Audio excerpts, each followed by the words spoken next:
أبزغنياتسي فدرالاوي بيت فرد سويسرلاند نقوداي حتى تعقبا إرتراويان زملكت حدش حقي أوت إلو أتوسانة انتايو نمن يملكت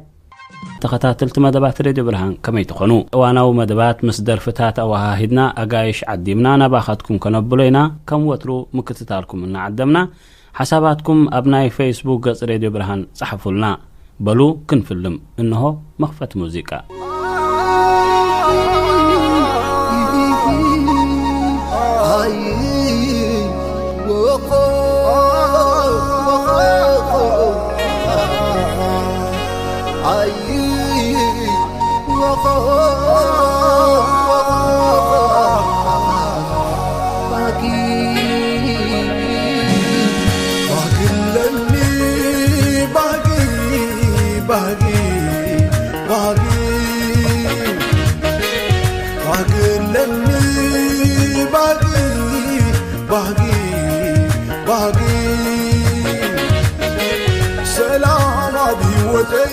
عواد عم قدي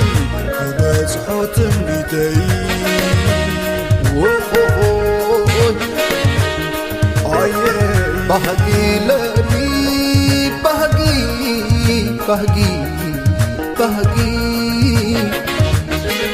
بهجي لي بهجي لي بهجي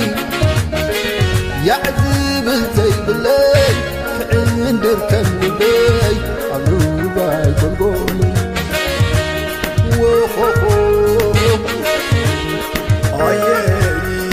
صحيد حساب كون دبنا برهان كل حالة كزانا حشخ بالله ملك عودي صدراختك حدا ما أدي باقي لي باقي يكون ريقدي حرايدو علمي حرايدو هابني تعم كل عمد أغلبني أبرز اللذل زاليتين وعنك دكسا وفي ريبتيك ملسا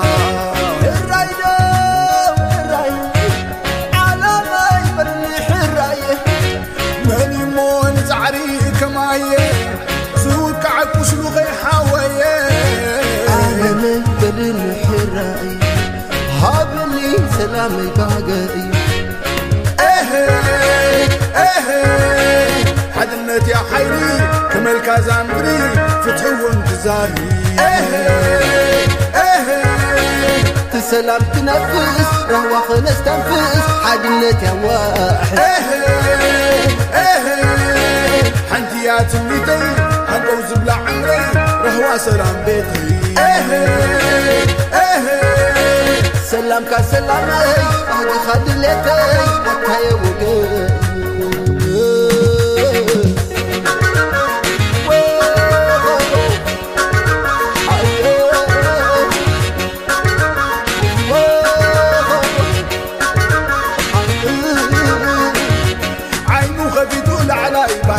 زنت كمان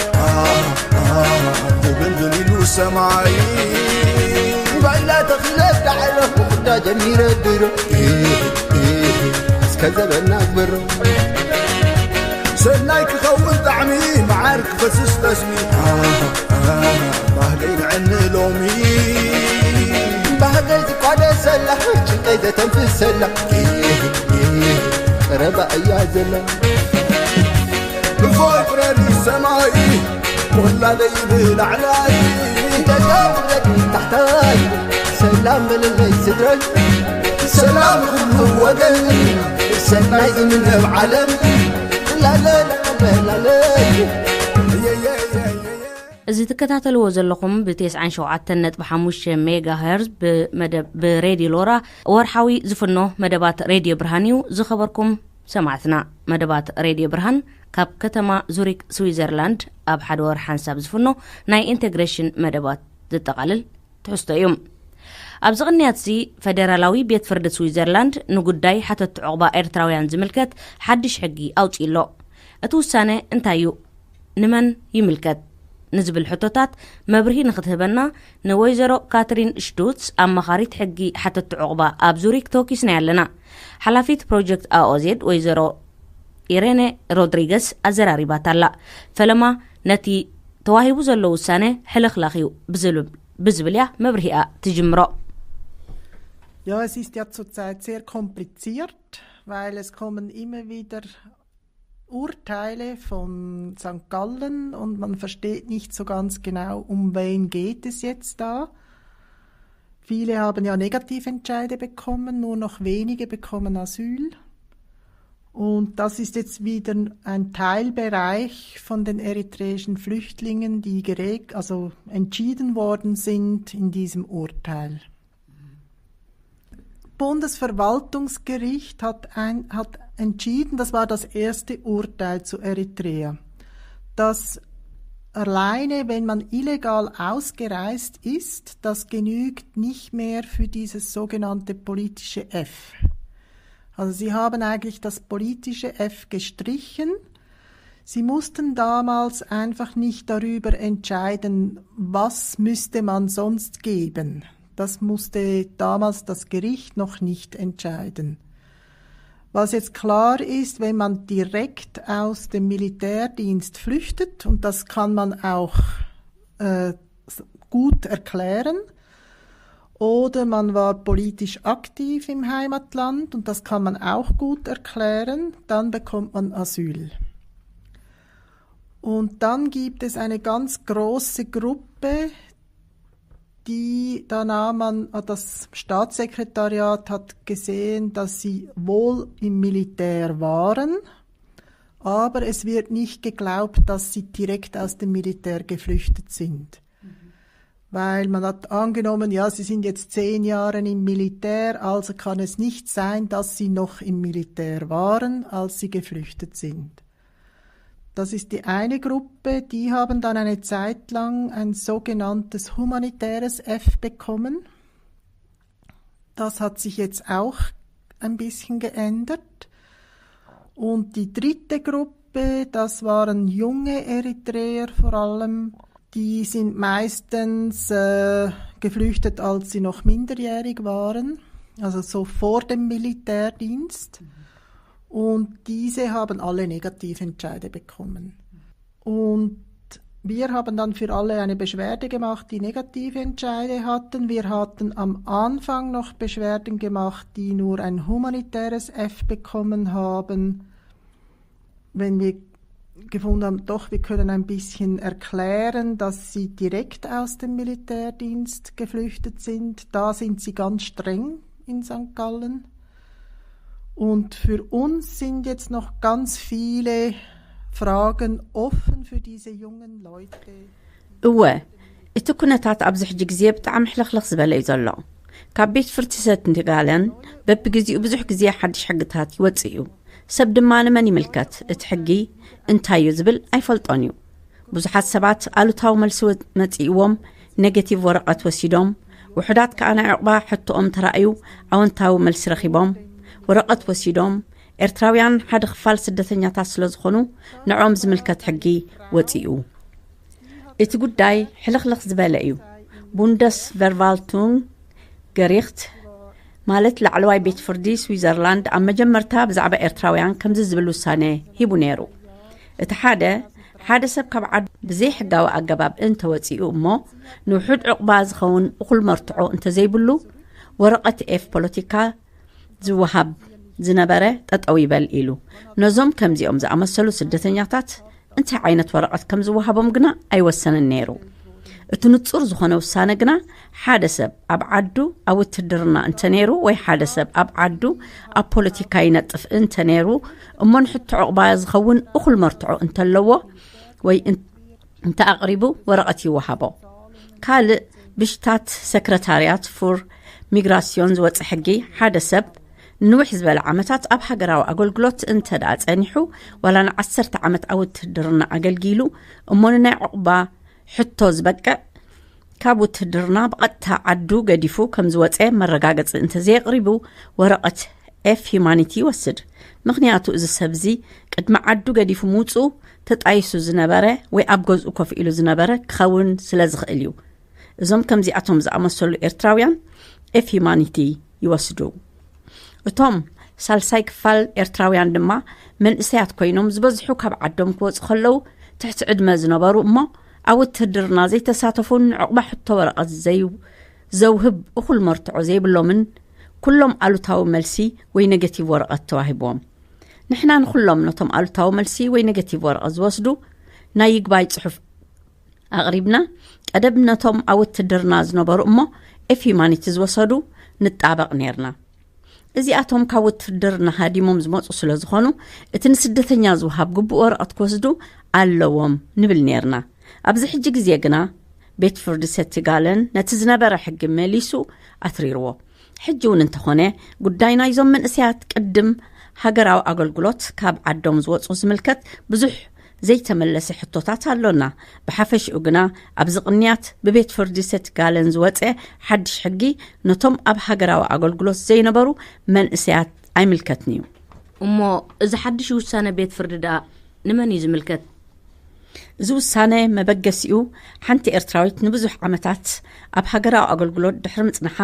ኣብ 2013 ተመርዕያ ናብ ስዊዘርላንድ ምስ መጸት ኣብዚ ግዜ እዚ ኢንተርቪው ድሕሪ መርዓ ናብ ውትድርና ተመለሲ ተባሂላ ዝብል ሕቶ ስለ ዘይኣመኑሉ እዩ ነዚ ጉዳይ እዚ ብምጽራይ ሓንቲ ሰብ ኣብ ንጡፍ ሃገራዊ ኣገልግሎት ጸኒሓ እንተተመርዕያ ናብ ውትድርና ተመለሲ ዝብል ሕጊ ስለ ዘየለዩ እዚ ውሳነ ተወሲኑ እዛ ሰብ እዚኣ ኣብዚ 2 ካብ 100 እንተደኣ ከፊላ እሞ ናብ ዓዳ እንተተመሊሳ ኣብ ዓዳ ብዘይፍርሒ ክትነብር ስለ ትኽእል ነዚ ምርኩስ ብምግባሪ ቤት ፍርዲ ሰትጋለን ነዚ ሓድሽ ሕጊ ኣውፂእዎ ሓደ ሰብ ንብዙሕ ዓመታት ኣብ ሃገራዊ ኣገልግሎት እንተነይሩ ብድሕሪኡ ተጣይሱ ወይ ኣብ ገዛ ጽናሕ ተባሂሉ እንተነይሩ ኔጌቲቭ ወረቐት ወይ ከዓ ሕቶ ዕቕብኡ ይንጸግ ማለት ድዩ እወ ነቲ ሕጊ ከነንብቦ ከለና እቲ ዘፍርሐልና ነገር ዝተመርዓዋ ደቂ ኣንስትዮ ምስ ቆልዑ ናይ ዕቕባ ሕቶ ኣወንታዊ መልሲ ንምርካብ እቲ ዕድል ብጣዕሚ ጸቢብ እዩ እንተኾነ ግና ንበይና ቆልዑ ተኣሊ ኣላ ተባሂላ ወይ ብምኽንያት ሕማም ወይ ናይ ገዛ ሕማቕ ኩነታት ተራእዩ ወረቐት ኤፍ ሂዩማኒቲ ትወስድ ብመሰረት እዚ ሓድሽ ሕጊ ሓደ ሰብ ናይ ዕቕባ ሕቶኡ ክንጸግ እንተኾይኑ ካብ ሲቪላዊ ሃገራዊ ኣገልግሎት ይኹን ወተሃደራዊ ነፃ ምዃኑን ከም ዝተጣየሰን መረጋገጽ ዝርከብ ጥራዩ ናይ ዝውሳነ መሰረት ሓንቲ ሰብ ግቡእ ሃገራዊ ኣገልግሎት እንዳፈጸመት እንተተመርዕያ ካብ ውትድርና ነፃ ስለ ትበሃል እዩ ሓደ ሰብ ክወፅእ እንከሎ ኣብ ሃገራዊ ኣገልግሎት ከም ዝነበረ መረጋገጺ ከምጽእ ግድነት ድዩ እወ ሓደ ሰብ መረጋገጺ ወረቐት ከቕርብ ኣለዎ ወይ ድማ ብቓሉ ብግቡእ ከረድእ ኣለዎ ብፍላይ ድማ ሓደ ሰብ ኣብ ቀዳማይ ኢንተርቪው ዝበሎ ምስቲ ካልኣይ ኢንተርቪው ዝበሎ ክገራጮ የብሉን ክልቲኡ ሓደ ክኸውን ኣለዎ እዚ ብፍላይ ንኤርትራውያን ዓብ ጸገም ኮይኑ ዘሎ ጉዳይ እዩ ወላ ክልቲኡ ኢንተርቪው ብሓደ ሰብ እንተተኻየደ ብዙሓት ኤርትራውያን ኣብ ክልቲኡ ኢንተርቪው በበይኑ መልሲ ይህቡ ብሓፈሽኡ መረጋገጽ ወረቐት ከተምጽእ እቲ ዝበለጸ መገዲ እኳ እንተኾነ ኤርትራውያን ኣብዚ ግዜ እዚ መረጋገጽ ወረቐት ከቕርቡ ኣጸጋሚ እዩ እዚ ውሳነ እዚ ዘይቅየርን ይግባይ ዘይበሃሎን እዩ ተባሂሉሎ ናይ ብሓቂ እዚ ሕጊ እዚ ተግባራዊ ክኸውን ንኽእል እዩ ኢልክ ዶ ተሓስቢ እወ እዚ ውሳነ ምናልባት ንዝተወሰኑ ሰባት ክጸሉ ይኽእል እዩ ንዓና ዝዓበየ ዘይተመለሰ ሕቶ ኮይኑና ዘሎ ግና ጉዳይ ናይዞም መንእስያት እዩ ወላ እኳ ብሓፈሽኡ ምኽኑይ እንተዘይኮይኑ ንመን እዩ ዝጸሉ ንመን ከዘይጸሉ ገና ንጹር ዝኾነ ሕጊ ኣይወፀን ኣብቲ ሕጊ ሰፊር ዘሎ ስነ ሓሳብ እቶም መንእስያት እንተዳ ኣብ ሃገራዊ ኣገልግሎት ዘይነይሮም ጉዳዮም ብግቡእ ክጻረ ኣለዎ ይብል እዚ ኩሉ እቲ ጸገማት ኣብ ኤርትራዊ ከም ዘሎ ዝፍለጥ እዩ ከምኡውን ኣብ ኤርትራ ቤት ማእሰርትን መቕጻዕትን ብዘይፍርዲ ከም ዘሎ ፍሉጥ ኮይኑ እንትኾነ ግና ኩናት የለን ስለዚ እቲ ክጻረ ዘለዎ ጉዳይ መን እዩ በዚ ጉዳይ ብትኽክል ዝተገፍዐ መን እዩ ዘይተገፍዐ እዚ ክፉት ሕቶ እዩ ዘሎ ብሓፈሽኡ ኣብዚ ሕጂ ግዜ ምምላስ ኤርትራውያን መንእሰያት ናብ ዓዶም ኣይከኣልን እዩ ይብሉ ብሓደ ወገን እቲ ሕጊ ዝብሎ ሓደ ሰብ ቅድሚ ሃገራዊ ኣገልግሎት ምፍጻሙ ኣብ ዓድ ካብ ዓዱ ሃዲሙ ናብዚ እንተመጺኡ እሞ ሕጅን ዓዱ እንተተመሊሱ ዝጽበዮ ናይ ማእሰርቲ መቕጻዕቲ የለን ይብል። ከምኡን ሓደ ሰብ ግቡእ ሃገራዊ ኣገልግሎት ፈጺሙ ብድሕሪኡ ተጣይሱ ዓዱ ገዲፉ እንተወጺኡ ሕጂ ካብዚ ናብ ዓዱ እንተተመሊሱ ኣብ ዓዱ ግድነት ናብ ውትድርና ኪድ ዝብሎ ኣካል የለን ይብል። ብተወሳኺ እቲ ሕጊ ከምዚ ይብል፣ ሓደ ሰብ ብቐጥታ ካብ ሃገራዊ ኣገልግሎት ወይ ውትድርና ከም ዝሃደመ ዝኣምን መርትዖ እንተዘየቕሪቡ ኣይንቕበሎን ኢና ይብል። ኣብዚ እቲ ቀንዲ ምኽንያት ብዙሓት ኤርትራውያን ነቲ ዝሓለፍዎ ህይወት በቓሎም ጽቡቕ ገይሮም ስለ ዘይገልጹ እዮም። ኣብ መወዳእታ እቲ ሕጊ ዝብል ነፍሲ ወከፍ ሰብ በብውልቁ ዘጋጠሞን ጸገምን ዝመጾ መገድን በብሓደ ተራእዩ ኤፍ ሂማኒቲ ይውሃቦ። ብሓፈሽኡ ሓደ ሰብ ካብ ውትድርና ብቐጥታ ሃዲሙ ዘጋጠሞ ጸገማት ብግቡእ እንተ ኣረዲኡ ወይ ከዓ ገሊጹ በወረቐት ይረክብ። እንተ ደኣ ሓደ ሰብ ካብ ስዊዘርላንድ ውፃእ ዝብል ኔጋቲቭ ወረቐት ተዋሂብዎ ናብዚ ናባና ይመጽእ። ኣብዚ ብሓንሳብ ኮይንና ስለምንታይ ኔጋቲቭ ወረቐት ከም ዝተዋህቦ ነቲ ውሳነ ንሪኦ። ንበርንውን እቲ ፕሮቶኮል ክሰዱልና ንሓትት። ብድሕሪኡ እቲ ሰብ ኣብ ግዜ ኢንተርቪው እንታይ ከም ዝበለን እቲ ናይ ዕቕባሕትኡ ብኸመይ ከም ዝተነጽገን ብሓንሳብ ኮይንና ንሪኦ። ኩሉ እቲ ዘቕርቦ መርትዖታት ብኸመይ ከም ዝገለጾን ኣብ መንጎ ቀዳማይ ኢንተርቪውን ካልኣይ ኢንተርቪውን ክንደይ ነጥብታት ተጋጊዩ ዝብል ማለት እዩ። ብድሕሪኡ ዝእመን ነጥብታት እንተደኣ ረኺብናሉ ናይ ይግባይ ጽሑፍ ነዳሉ። ኣብ ዳግማይ ውሳኔ እቲ ዕድል ናይ ምቕባል ምእንቲ ክዓቢ ነቶም ሰባት ዝኾነ ተወሳኺ መረጋገጺ ዶኩሜንት ማለት ወረቐት ክደልዩ ንሓቶም። ዳሓር ኩሉ ንበር ንምሰደድናዮ ኣሉታዊ ወይ ኣወንታዊ መልሲ ንጽበዮ። እዚ ግና ካብ ሰብ ናብ ሰብ ምስቲ ዘቕርቦ ጉዳይ ይፈላለ እዩ። ኣብዚ ሕጂ ግዜ ብዙሓት ኤርትራውያን ስደተኛታት ኔጋቲቭ ወረቐት ይመጾም ኣሎ። ንሕና እውን ናብ በርኒ ይግባይ ኢልና ክነስና ክሳብ ሕጂ ግና መልሲ ኣይተዋህበናን። ገና መልሲ ክመጸና ንጽበ ኣሎና። ኣብዚ ናይ ይግባይ ስራሕና ከም ተመክሮ ብዙሓት ኤርትራውያን ሓተቲ ዕቑባ ደቂ ኣንስትዮን ደቂ ተባዕትዮን ኣብ 2002-2003 ሃገራዊ ኣገልግሎት ንምፍጻም ናብ ሳዋ ወሪዶም ወተሃደራዊ ታዕሊም ጀሚሮም ብድሕሪኡ ኣብ 2013-2014 ካብ ዓዶም ወፂኦም ናብ ዝመጽኦም እዞም ሰባት እቲ ኣወጻጽኦም ዝምልከት ብግቡእ ስለ ዘይገልጽዎ ብቐጥታ ካብ ውትድርና ከም ዝሃደሙ ዝእምን መርትዖ ስለ ዘይቕረቡ ኤፍ ሂማኒቲ ወረቐት ተዋሂብዎም። ብዙሓት እውን ይግባይ ኢሎም እንተኾነ ግና እቲ ናይ ይግባይ ጽሑፎም ዕውት ውፅኢት ኣይተዋህበን። ሓደ ሰባት ግና ግቡእ መርትዖ ስለ ዘቕረቡ ጽቡቕ ወረቐት ማለት በቬልዩን ረኺቦም። እቶም ናብዚ ናብ ቤት ጽሕፈትኩም ንዝተፈላለየ ሕቶታት ዝመጹ ሰባት ኔጋቲቭ ዝተዋህቦም ጥራይ ድዮም ዋላስ ወረቐቶም ዝደንጎዮም እውን ይመጽኦም? ቅድሚ ካልኣይ ኢንተርቪው ይኹን ድሕሪኡ ወረቐቶም ዝደንጎዮም መጽኦም ክሓቱ ይኽእሉ ዶ? እወ ብዙሓት ሰባት ናባና ይመጽኦም። ኣብ 2015 ዓመተ ምህረት ናብ ስዊዘርላንድ ብዙሓት ስደተኛታት መጽኦም። እቶም ኣብ በርኒ ዝሰርሑ ንወረቐት ዝውስኑ ኣካላት ከም ቀደሞም ቀስ ኢሎም ስለ ዝሰርሑ በዚ ምኽንያት ብዙሓት ወረቐቶም ይድንግዮም እሞ ናባና ይመጹ። ብዙሓት ናባና መጽኦም ከምዚ ይብሉ፣ ወረቐተይ ክሳብ ሕጂ ኣይመጸንን፣ እንታይ ትጸገም? ካልኣይ ኢንተርቪው ኣይተጸዋዕኩን ደንጉይኒ ይብሉ። ስለዚ ንሕና ንበርን ንሓተሎም ኢና።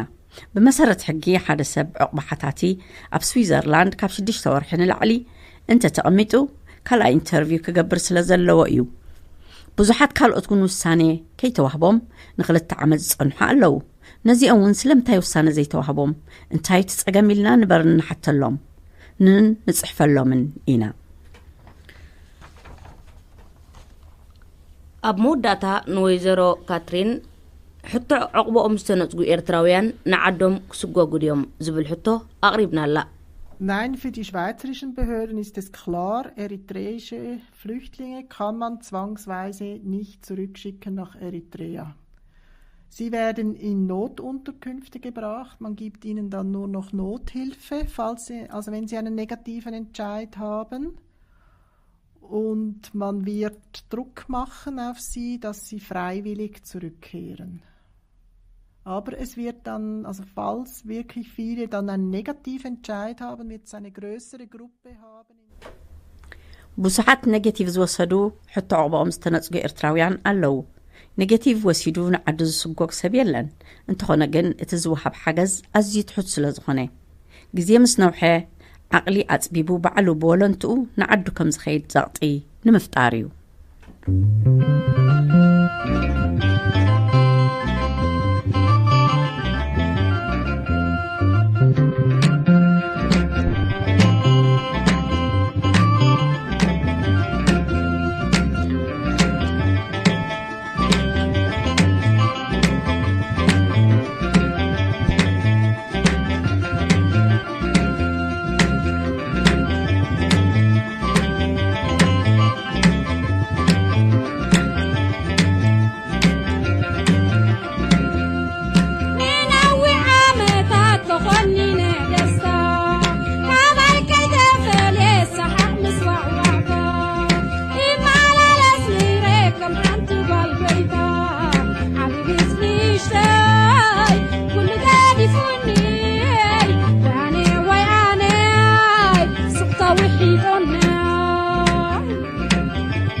ዝኸበርኩም ሰማዕትና ብ97.5 ሜጋሄርዝ ካብ ከተማ ዙሪክ ስዊዘርላንድ ዝፍኖ መደባት ሬድዮ ብርሃን ይኹም ትከታተሉ ጸኒሕኩም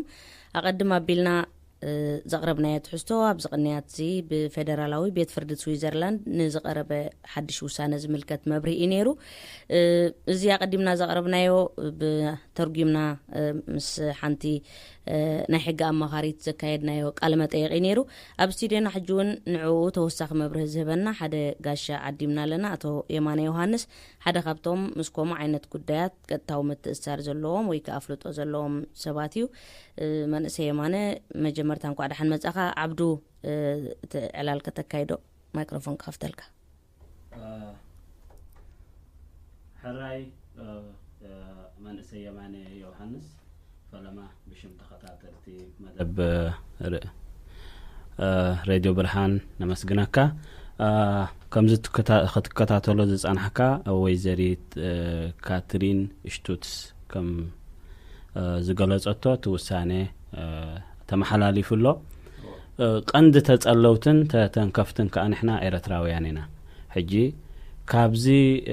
كساب حجي تبصح زلو ننابينا حفشاو مردات اختبنا اوتي حجي بالعلوي بيت فردنا سويسرلاند ويكا بوندس فرفالتونس غريخ توهي بزلو وساني بالعلي ارتراويان من البات حجي بزح حساب سلازي تخاطاتلو بزح حسابون انتي تغيرو انتي توساني سلازي فلطو قليل كوين يسمعنا خلو خليو اب مصاغن انا خمز رايني بفلاي كم زبلكات غداي بقربا نكاتاتلو سلا صانحنا كبر زبل صعبين لو قبل علي ارتراويان يزبل اب وحدات سبات راح زي كونه قس اندابله دايركتلي نت دارغانتي زعابي كفالنا حبرتسبنا بسويسرلاند زلو كصلو خلي زبل قمتالن مالتي حجي توسانه كمتي سمعنايو مجمرتا اب لعلتهم كاوت درنا امونغو ازو كاوت درنا تطايسوم زمصو ወይ ከዓ ተመርዒና ኣብነ ደቀ አንስትዮ ካውት ድርና ነፃ ዝኾና ይዝብል እንተኾነ ግን ከምቲ ካተሪን ሽትስ ትገልጸት ጸንሐት ኮምፕሊኬትድ ወይ ከዓ ዝተሓላለኸ መልእኽቲ ዘለዎ ንመጻውን ናብ ካልእ ጉዳይ ክምዕብል ዝኽእል ነገር እዩ ኣብኡ ከለውን እዚ ጉዳይ እዚ ነቶም ትሕቲ ዕድመ ኣዝዮም ብዙሓት ትሕቲ ዕድመ ዘለዎ መንእሰያት ኣብዚ ኤርትራውያን ማለት እዩ ንዕኦምን ዝጸሉ ጉዳይ እዩ ሪናዮ ብትክክል ማለት እዩ ንመብርሂ ክሕግዘና ንሓበሬታ ክሕግዘና ኣብዚ ውሳነ ዝንኽበጽሑ ዝደፋፍኦም ካባና ጀሚሩ እንታይ እዩ ኢልካ ክትገልጽ ትኽእል ነዚ ውሳነ እዚ ክበጽሑ ዝደፋፍኦም ኣዝዮም ብዙሓት ረቑሒታት እዮም ዘለዉ ሓደ እቲ ኩሉ ሰብ ዝፈልጦ እቲ ኣብ ኤውሮጳ ዘሎ ናይ ፖለቲካዊ ሽፍት ምቅያር ማለት እዩ ካብቲ ዝነበረ ናይ ጸጋማዊ ወይ ከዓ ናይ ማልቲካልቸራል ዝነበረ ሲስተም ናብ የማናዊ ወይ ከዓ ዓቃባዊ ዝኾነ ፖለቲካ እናተቀየረ ይኸይድ ኣሎ እዚ ከዓ ብዝሕ ስደተኛታት ካብ ኤርትራ ጥራሕ ዘይኮይኑ ሓፈሻዊ ካብ መላእ ዓለም ኣዝዩ ብዙሕ ናይ ስደተኛታት ምንቅስቃስ ስለ ዘሎ እዚ ኣብ ልዕሊቲ ፖለቲካ ናይ ኤውሮጳ ኣብ ናይ ስዊዝ ከዓ ማለት እዩ ሓያል ጸቕጢ ስለ ዝፈጠረ ግድን እዮም ኣብዚ ዓዲ ከዓ ከምዚ ዓይነት ምንቅስቃሳት ክገብሩ ማለት እዩ ካልእ ብተወሳኺ ኣብ ናትና ኣብ ናይ ኤርትራውያን እንተመፂና ከዓ ኣለዉ ብዙሓት ረቑሒታት ቀዳማይ ከምቲ ኩልና ንፈልጦ እቲ ኣብዚ ስዊዘርላንድ ዘሎ ስደተኛ ኤርትራዊ ኣብዛ ዓዲ ምስ መፀ ዘለዎ ናይ ምዝ ናይ ሕብረተሰብ ናይ ስዊዝ ናይ ምውሃድ ዓብዪ ፀገም ንሱ ሓደ ረቑሒ እዩ ካልእ ኣብዘን ዝሓለፈ ዓመታት ዝተመልከትናዮ ማለት እዩ ብፍላይ ብትሕቲ ዕድመ ኤርትራውያን ኣብዚ ስዊዝ ዝተረኣየ ዳርጋ ዘሰንብድ ኢኻ ክትብሎ ትኽእል ባህርያት ማለት እዩ ኣብዚ ዓዲ ሪኦሞ ዘይፈልጡ ወይ ከዓ ነቲ ናቶም ኣካይዳ ጠቕላላ ክሰማዕ ዘይክእል ዘሰንበዶም ኣካይዳ ናይ መንእሰያትና ንሱ እውን ሓደ ብቐጥታ ዝኾነ ነዚ ከምዚ ዓይነት ስጉምትታት ወይ ከምዚ ንክበፅሑ ዝደፋፍኦም ሓደ ዓብ ነገር ኢለ ዝኣምን ካልእ ከዓ እንታይ ኣሎ እቲ ኣብ ስዊዘርላንድ ዘሎ ኤርትራውያን ሓቢርካ ዘይምስራሕ ናይ ስቕታ ክሳይ እውን ንሱ እውን ዓብዪ ብኮ ፈጢሩሎም እዩ ማለት እዩ እቲ ዘሰንብድ ዝበልካዮ እንተንጠቕሶ ጽቡቕ ምኾነ ኮይኑ ስምዓኒ ምናልባት እውን ካብቲ ዝወሃብ መልሲ ንቃለ መጠይቃት ማለት ንቀዳማይን ካልኣይን ኢንተርቪው ተበጊሱ እንደገና እቲ ዘይ ልሙድ ባህሪ ወይ ዘሰንብድ ዝበልናዮ እንታይ እዩ ሕጂ እዚ ሓፈሻዊ እዚ ብቀዳማይ ዝተዋሃበ ውሳኔ ሕጂ ከምቲ ሰማዕኹሞ ብሰንኪ ናይ ሓንቲ ጓል ኣንስተይቲ ኤርትራዊት ካብ ውትድርና ተጣይሰ ነይረ ግን ድሓር ንዕምፅእ ናብ ውትድርና ኢሎም ስለ ወረቐት ስለ ዝሰደዱለይ ኢላ ብዙሕ ዝተኸራኸረ ሰብ እሞ ኔጌቲቭ ዝተዋሃበት ካብኡ ተበጊስና ኢና እዩ ዝብል ሓሳብ እዚ ግን ቶታሊ ክኸውን ዘይክእል እዩ ዋላ እውን ንከታተሎ ከም ፀናሕና ኣብ ዝሓለፈ ግዜ ዝተፈላለዩ ዓይነት ጎስጓሳትን ክሳይን ይካየድ ነይሩ እቲ ዝበልኩኻ ኣብዚ ዓዲ ዘይልሙድ ዝበልኩኻ ግን ቀዳማይ ነገር ናይ ኤርትራውያን ብዝሒ ተፀባይነት ካብ ስዊዝ ካብ ሶሻል ማለት እዩ ዌልፌር እዚ ብዝሒ ተፀባይነት ምምርካስ እሞ ንነዊሕ ዓመታት ምቕፃሉ እቲ ሕብረተሰብ ሓደ ምዕባለ ዘይምርኣዩ ኣብዚ ዓዲ ማለት እዩ ቁሩብ ኢንቴግሬት ክገብር ስጉምቲ ብዘይምኻዱ እዚ ሓደ ኣብቲ ፋይናንሳዊ ጉዳይ ኮይኑ ኣብቲ ህዝቢ ከቢድ ሸቕሎ ዘፈጠረ እዩ ብድሕሪኡ ኣብዘን ዝሓለፈ ዓመታት ዝተዓዘብናዮ ንእሽቶ መንእሰያት ብፍላይ እዚኦም ትሕቲ ዕድመ ማለት እዩ ኣብዛ ዓዲ ኣብ ባንሆፋት ኣብ ስዊዝ ከም ትፈልጥዎ ኩሉ ሰብ ዘረባውን ኣይዛረብን እዩ ስቑኢሉ ናብ ስርሑ ይኸይድ ናብ ስርሑ ይመፅእ ሰብ ቢራ ሰትየሉ ሰዓት ፍሉጥ እዩ ኣብ ባንሆፍ ወይ ካብቲ እንዳ ትሬን ስቴሽን ኮፍ ዝብለሉ ፍሉጥ እዩ ኩሉ ነገር ስነ ስርዓት ዝሓዘ ካይዳ እዩ ዘሎ ኣብዛ ዓዲ ኣብዚ መንእሰያትና ዝረአ ዘሎ ግን ኣብ ዝተፈላለየ ናይ ረብሻ ናይ መስተ ናይ ተባይስካ በኻራን ካል ጉዳያትን ሙኻ እዚ እንዳተገብረ ከሎ ቶም መንስያት ኣብ ክንዲ ቋንቋን ካል ንዕኦም ህይወቶም ዋላ ክልውጥ ዝኽእል ነገራት ክንምሃር መሊሶም ናብ ተስፋ ዘቁርጽ መገዲ ይኸዱ ምህላዎም ንሳቶም እውን ሓደ ብዝሕ ዘለዎ መንእሰይ ካል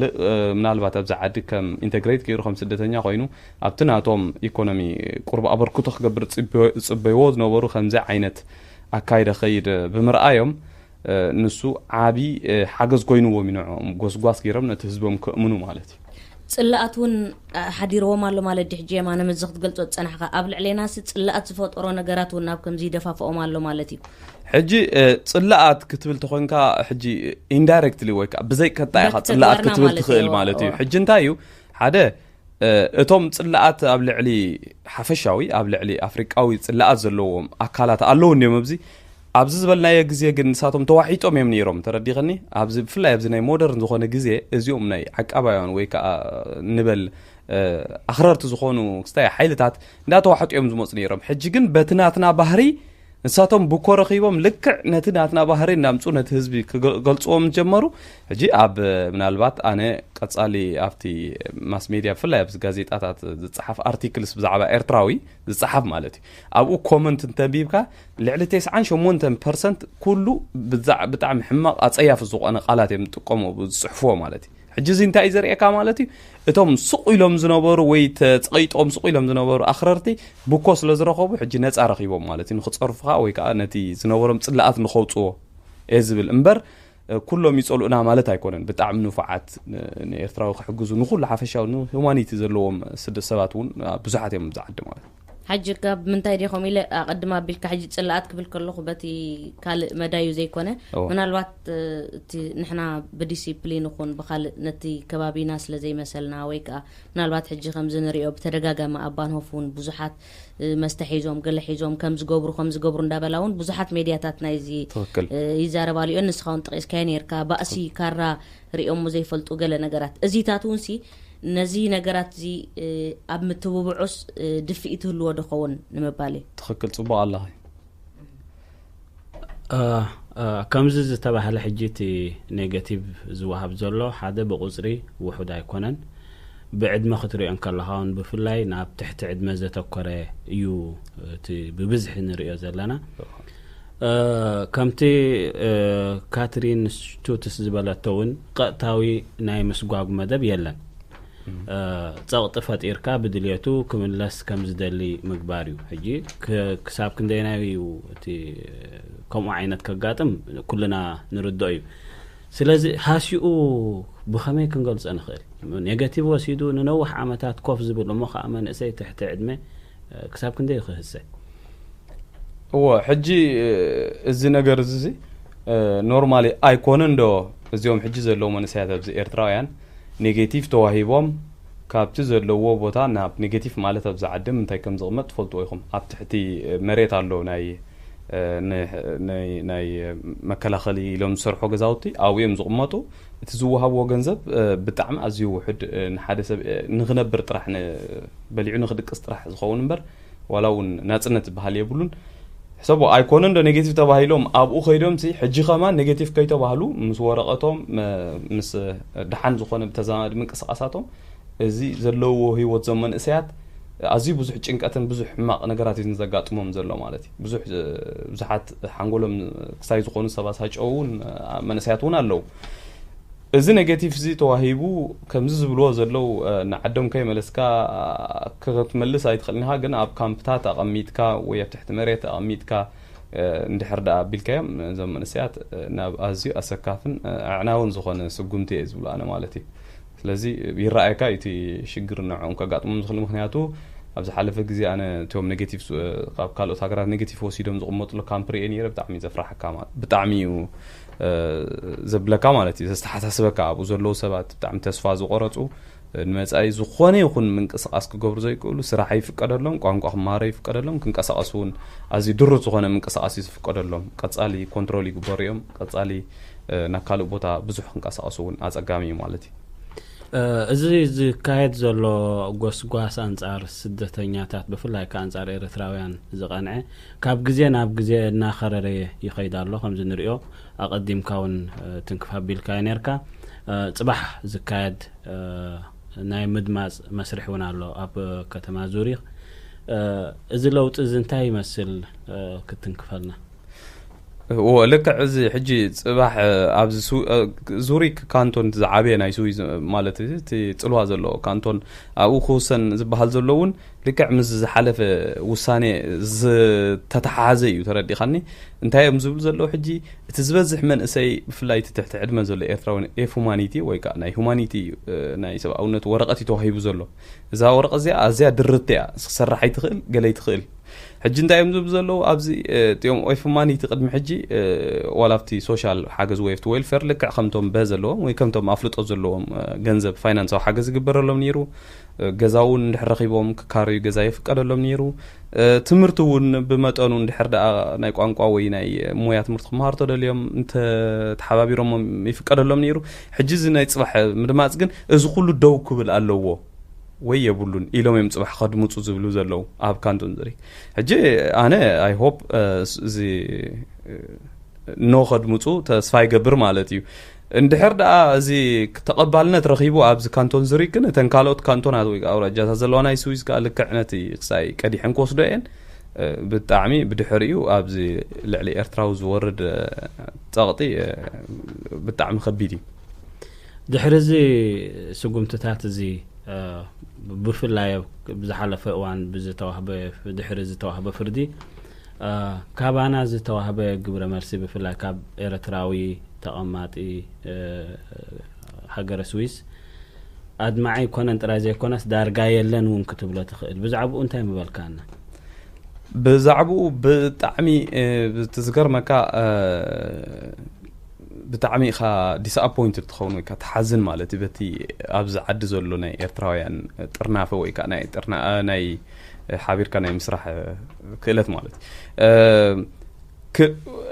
እዚ ጉዳይ እዚ ኣይኮነን ሕጂ ፍርዲ ተዋሂቦ ፍርዲ ከይተዋህቦ ኢና ክንቀሳቀስ ዝግባአና ነይሩ ንመሰልና ክንጣበቕ ይግባአና ነይሩ ብዙሕ ናይ ዩኤን ናይ ኤውሮጳ ናይ ሰብኣዊ መሰላት ትካላት ዝፈልጦ ጉዳይ ኣብ ሙሉእ ዓለም ፍሉጥ ዝኾነ ጉዳይ ኣብ ክንዲ ምስኦም ተሓባቢርካ ጉዳይካ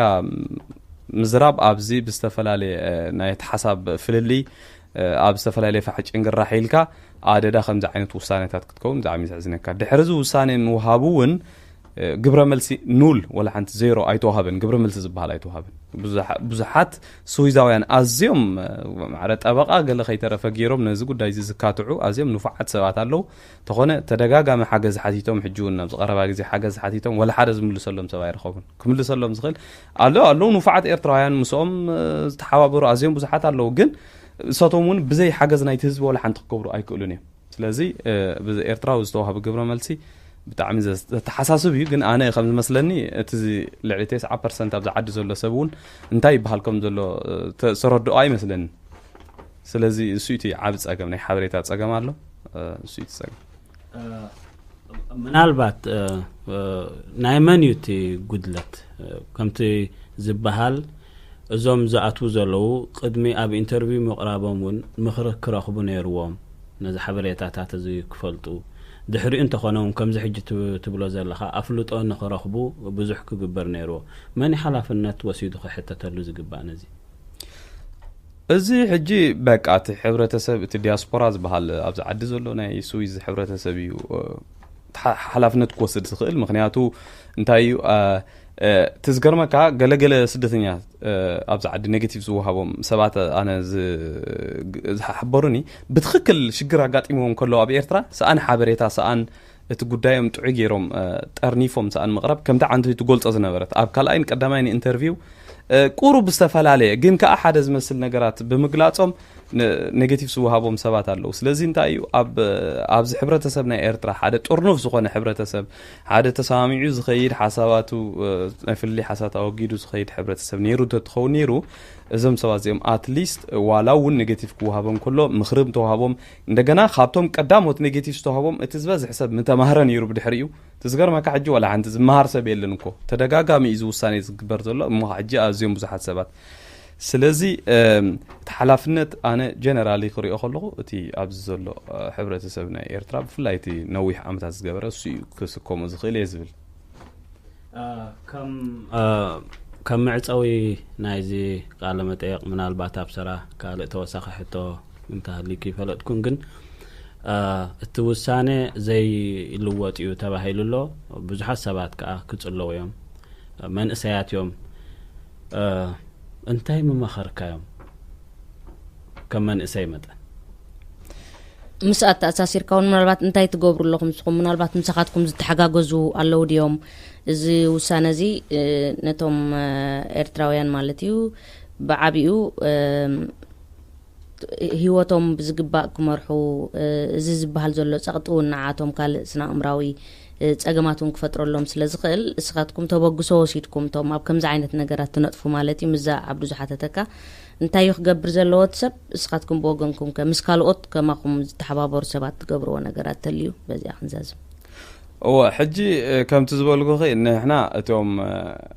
مستوم سفلالي سويزا يعني سفلالي يعني تركب زلنا بسفلالي الجوابات نفتنا لنا أب سويز ولا قيادنا مودعتان فرد يكون الزنبر أب سويز كل جزء حدش حقتها لا تغير يزخيد قوم زي لزنا برحجيلن اندحر ده نحنا نفعنا نتوم بوليتيكانياتات نايز عدزلو وينتوم اكتيفيستس نعوم تأميننا يوم سرح مسؤوم بحبير كان تسريحة مسكر هاب تباهيلهم نفسه زوردو مسكر كهبز خيل سب انت رخيبهم نز قدايزي نمساي انت وحده كابز زلو نخيف خكاله خلو خليهم زبل عقم اللوم ابز قربا اوانون سفلالي كامبين ويكا حدشتي من قصاصات يقبروا له بزح حجزون كاباني حتى له بزح حاجز كمزي كاب إرتران أبنت كمزو خوينهم زوجس مرة جاز زلهم سوات وي كمزي لهم قالهم كوب زخل سبات دوليلنا يبلغ أنت حديد كايت سبكة ولا نيجاتيف توعي وخلّه نو يبلكه عجي كوم عينة نجارات لزقات مزلّه تي نحنا توم نعنا زحجزنا أكلاتن سفلا لي من قصة نقبر لنا أبجا غسمرة لازد لجن حاجزنا هزبي بتعمي أقداسي اتسب أتليست كفلت الله أمنتاي درجة بس إحنا خمسة لنا إذا قد دايز خاء ندحرسو قيلنا بزاز حجة حليفة زلا وسانة زي كونه نابز خفقة ناب كال كفلنا حبرة سامنا خلي حم كم زخيل أو خلينا هنفولت إجبانا مالتي نتوم من السياد أنا كهو زخيل مخري مجمع مرتا أبز عدي نمنتاي متيخا أبز عدي انتاي يجبر انتاي كأي جبر نكتفلت عليك ولا زي ننا إرترح حبرتسب كتصرف قال الكازو يكون ننبس خان هيوت كان حدا خنقول قسم مالس إذا تفلت عليك قال أبتي ناي سرح كستاي بتعمل خنوت فلوم أنا يرد أني يبزع عد زلو تي محل خاطات سرح نقتركب ويزلو ناي كواليفيكيشن بزح هاي زخونه طلبات ناي زوم عدي يرد أني جن نزي أتليست أفرق خطبات حقم تخيل يأمني ولاون كله تزاي بزح خايو لذي أبزون أزيو حبرتسب كنت فعلوا أبزي إنترنت إيفو نزوم حد خنا أمونهم نخلي نازل الإمنة علني كسبت زخونه زخون مالتي قال فللي كأوجيد كنحبر مسرح نحدثت من أسيات أبز عدز موسو بتقرف مجدي حبرتها مهاب أزيو أقداسي مجمرتها فلاي مجمرتها أبز عد خاطو هلو أزيو حبرتها كوهابهم خلالو أبز عدي كميلهم كخدهم زلهم مخنياتو زعدي أكايدهم قروب رقق زبالة كايداس لزخدو مالتي قال بمسرتو زيوم من أسياتنا أشو زلو وي بستفلالي من قصاصات غيرنا كابت زخدو زلو أقبابات كن عليهم كن كإلا للناس بالإمنة علني أزيو زي أبان هوفات أبزي ناي ترين سيشنات ديو أبقال ديسكوتات ديس كبر زلو بزح من قصاصات دوك بالكإلا لو زي نعنا قم هذا زبكلنا زلو فيروس كوين يسمع عنه مالتي مس ناي أوروبان كال ناي UN أكلاتن أبزي سويزيم زلو تزقرمكم كلهم زيهم نبلهم زلنا أكلات ناي سبعة مسلات أبزا زلنا يعديهم زلو مسؤوم ولا حنتركب يلنك سهج مسؤوم كأحابيرنا هنسرح لنا الصوم مسؤوم ندحرنا أيدنا إيد كوينا سريحنا إذا قد دايزي دوك بالخليز بالأمنة علينا مالتي هو خمزي كبهال زي أنحت نحنا نقبرو من قصر عساتنا أبنت كمزي أب معرفي بابورات وموافر بابورات يكون أبكالي نقبرو فلوي من قصر عسات ناي بيننا كوينو زي كونس نحنا تتأمت سلا زخوانا أمو أبز أستوبه يدلي أقدمهم من أبجل مجلس إتاتي هو نيرم بيرا خسرت كوز خلق لا كاسب يلا جن أبي بوتاي خاطر سوتيو ما أستسوتيو يتحطه كالا عو نبلينا كم بهرينا أب عدنا زلمدنا كخوني خيل إذا خباب الزجن نعوز أوراي كونن ساعتاتنا الله ما أسيخ عو طويل أبينا ساعات أبي بوتا نزون قصة المخري هو اليوم توم كم عدوز دليل سبات سلازن إجرمان قدنا زخان إرتراوي نزي وريدو زر الحاسيا كتصاورو نتحدنا نتحبابر نماخر نتحقاقز تي نايكال فلوليات وسن وقيدنا نزل شجراتنا والقاو شجراتنا خم بدي نسعر مو نابخا خم حلال في رايمو من سيمان يوحنس كاب كتما فينترتور يخا متيخنا يا مني بزح نغرات كتبل تخليخا بزح حسابات عليك بزحنا من اسيات كتم حلال فوتق النغراتونا لو ابقصالي مدباتناون حدا خابتم كل غيزي ندليكا من اسياتيخا مخنياتو مزحلفكايو كنتات ابز عدز نبركا تشالنجز كمي سغيركا يبزوان زب كمي يلقاون ناتكا دحروايتا ويكا ناتكا هلوك نتاتون خالوت ابنت كونن الناس لزقل ابقصالي ون بقصالي كنرخبينا ازي نمن اسياتني ارتراويان نمتبع ويكا اما ازنوم نخيسحتو نغيت أفو تقبروا زلكم تعري كتقتلوا بزاقاتامي بشم كلهم سمعتي كمسكنك يفتو ويكا كلابوكا يدلي بلبينا نمسكنك أبدرو أو دأمت إنا عدمناك درو قد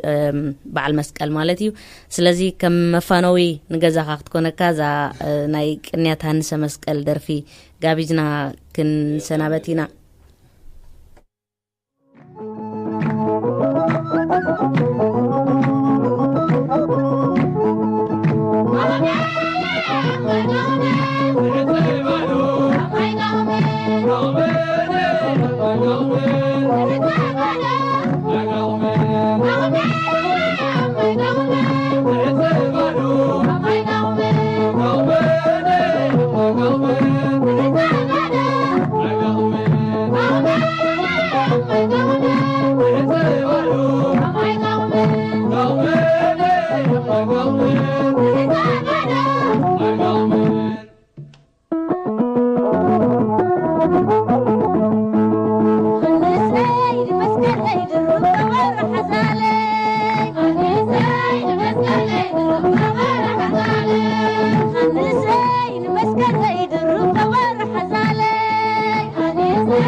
ملتا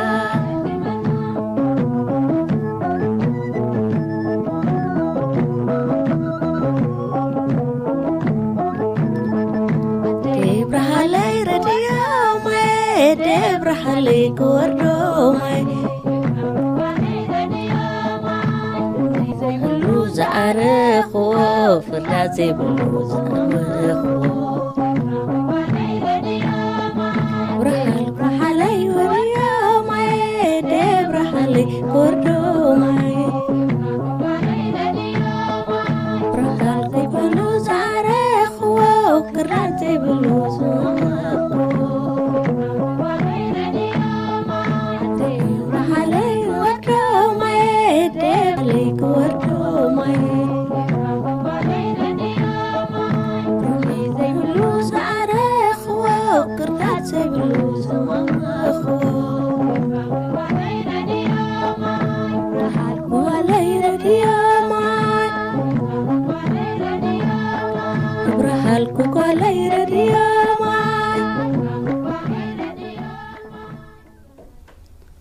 نعباب سرعة ملسي رسعك وكوز السرح أبيد أخذك بيبيلك كده نعدي أبتار بعدي كده تنحي كاب تذكراتات كسك يواي قرمك إذا كم زقنيات هنسا مسكال كتسمع عنك اللغة كل جيزي تناين سنتك عدميخة تذكر من البات أبلومي أبز سدت كوينكا نتي وان سنتك تحلفو زنبر كان ايك انيات هنسا مسكال كتذكرون كاللغة بفلاي ناشتو كوينكا موخا أبقدر بتعمي وندحري زملسكا مالتي أنا حجز كم زعينة نقرات كريه خلقو وش أي فتسم كوكوت أزارو زي كل سمعتي سمع عنه مغنياتو إذا كأنيات هنسا مسكال كاب قائما جميرو كم زي نجهو إخا نروى ندخت كتحسب مالتي توم دك تبعتين دك أنستيون من الوقت لومي انداز حال خير الخون يهلو خونتي بحالي برقص مالتي ملسي لنا هالرئيان كلنا جن تهنسا مسكال فولي زخوانا ناتو تقبل حتى نزخرنا له بفلاي كاب قطرات مالتي حجي قايماني هماي قايمان تحصي بارو هماي قايمان داولكا كبرو حيس كافت غول مسوصخا ككاب غزاني انتن دك انستيو منديلن غيرن نصل غيرن زوصا تماودات كاخم بتروم حيزوم كبروم حيزوم جن غو مسكد كاو تحصبو عيلكا مسمصخا قايماني هماي قايمان تحصي بارو هماي قايمان دالكا تخيد نغو تحصيبكا تملس كلها خاشو قايماني هماي قايمان تحصيب كندو هماي قايمان بلوتي انكا تحصيبنا وماي قايمان دابلا ملسا مالتي دحريوتي تقدميتي أبا أبراهام نديتي مجمرتا زقبر كافتنا يهنسا مسكال أبا أبراهام ياتو أبري هوان بايتو وهانو ساي قدسي نزل ألم نقوسي تبل حجي أو حجي أنا انتهي ذكر كل جزي مشت هوي خبها لنكالو تمودات بتي معدو كموت انكالو هوي እንዳወልኩ መጽን ከሎ ሕጂ ተናወልድ ስጋ ሕጂ ያብ እዝነይ ዝመላለሰነቲ ድምጽ ማለት እዩ ዝለልጎታ ፍልሕሉ ባይታ ዝለለለይ ልበይካ ኣምነለይ ክብላ ከለዋ ሕጂ ከምዚ ሎሙ ክዝክሮ ከለኹስ ከምዚ ኣብ ሕልሚ ኮይንካ ትዝክሮ ድምጽ ገለ ኮይኑ ዝስምዓን በቃ زلالكوتا في الحلو بوايتا نتو مورداسي غوبسي ابز عدمي يزوس كزللالو زعينتو مالختي حجسوم كا هوي اجوخم قلعو بالونغا جلكيعو اجوخنا نسي صعدات افلوستي ابا ابراهام تيتو خويت اريتو ابا ابراهام عغوا خويت هوغا كمزي እንዳበሉ خمصن كلو شعو كلات كافت بيت كريستياني خات تاخخب مالتي في بيت كريستيان مستاخخب كاشعوتهم عبيتي خا الله او نتي صلوت زغبرلكا زمهلللكا افت غايلا خاشعو تاكيبكا خا كلاتكا قاين مسقل نوللو نسبكوا تقبلو እንዳበልكا اخافتي كستاي تزلل اجين تصاوتمو نتحواوسي زبنك ملسي تبل كم تناي قدم كخونلكا مالتي تي ات اوان معناتو تناي قدم اوان ناي بحكي فقري حاليوت متحلاي نحد حد كام كبار زنبرو ناي كل عنا تجيزي حجي نتصاوت مو نتحواوسي زبن كملسي تبل مالتي هو زي وان زي مالت مس ناي قدوس يوحنس ناي مسقلن غزيت راي بهايمانوتاو عيني كيرا انا ولا بتي حفشاو كنتا غزيون قوعيو مالت قرع حملو صا قرع خلقتو تبلسي خطريان كلخي تقدم اذن بره قرب ترر زبل اوان منالبات وان انت دا زحلف عامت اخول مهرت زي هاي نبرو حرستاي تشجيرن كل زحلفلي ابزا ساعه زي اخالك انت تصفى ولا بزح زتقم كرامات انت زي نبر ابزا ساعه زي اجن بوحودن زتوسن اوان ون كبل عز خيل مهرتي بعينو سلازري تصفى زسنقلا زسنقلا غزي دستبلو زبانو بعروقو كبدو بطمو ينكلو ولا وانتخون جن تسفاته بو صباله حجي انا بزي ذكرى زياده زاوان زي بقى حجي تقدنات افتقطرات كيت كانت عفافون كتري فلها كتر ان كلها ما شي لا خطر ان كلها زتفلاله مهرتنا عدنا متاحتنا بكبسان زبقل كتر ان كلها بتعمي زحقوس ساعات كمزي تصفو وقتي حجي ابز قدناتات كمزي زبلكاي حجي عف مسقل زبحلالو ازين صبقات قرارين عف حجي ابت سغنايت عفونين كوف زبلانسن تي عفافونكا اجحمو طلع يزبل شعو حرر جمبر مخنياتو صنع زبحلالو شعو عين عتر قلملتاتون كشو تجمر شعو خاو تطعملو يخا حجي بفلاي ابز فخص بلا مريت كوينو تزر اسغم سرناي ጭዒው ይባል ጭዒው ክባል ከሎ እንታዩ ክዕጸድ ቀሪቡ ማለት ተስፋ ይብሎ ሸዊትሎ ማለት እዩ አብዝዋን እዚ ድሓር ትጎቦታት በሙሉ بقلقله مسقل يشفن حجوص إلكا نافت عدي انت خافت عدي خاب غزا خوص إلكا نافت غوبط امت كتبل كلها بچا يزرائك بتتنعف مسقل چوچو قبلافت غدنا بتتعفون كمو طلعيلو شويتو بت حد وغن بت برخا زلو شوته سغم سرناي كتر انكلها كم زبلكايو تصفوي مالتي ناي كبساغن غيركيو وانا عندهم كبساتات راي باي تكبر بوغنا هالو بلتو قالو ما شيرالو سوخا بقى عين زعقب وطميت كازيت ود اغولاغول كم سوخا انا حقي غدي فلك عبد حوينا من تنكي حواوس يلندي ابتاس انا زلوا خباب نغير كاين رسع حجي حجي درف نقبز قامتي غويلاناي عندي ساعه تبرهيكا تمثل لك حقي بزح حكايه كونكون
مساخس كله سكري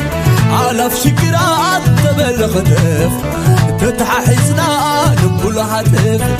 مجو تيقي مخرعتي مكرت فترت متعبيتي حلونا حلي عمري مساخيا أتصالح لي حميتها بزحو سبلو بلو كما خزلاتو من كيهلو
من ودي ساي أسي ساي أسي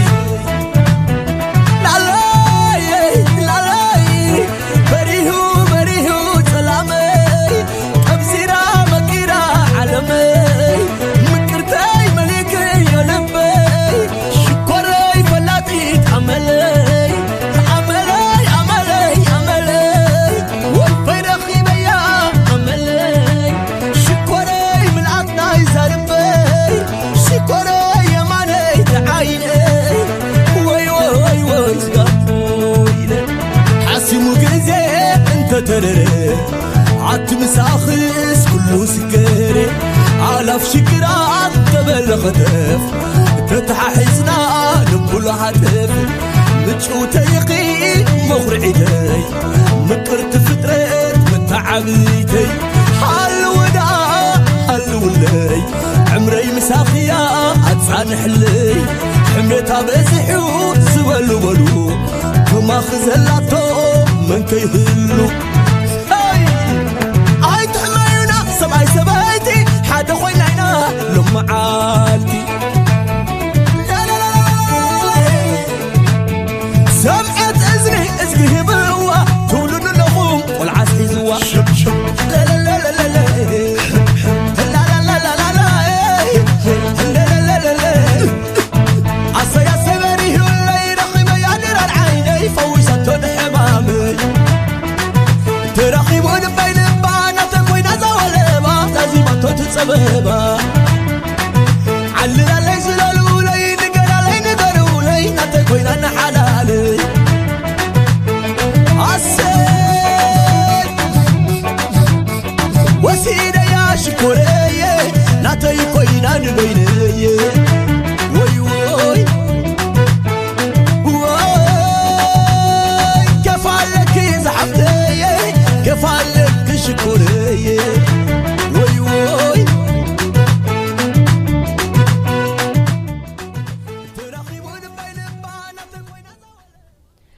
زخبركم سمعتنا زكتاتلو زلهم بتسعين شوعات بحموش ميجا هيرز كاب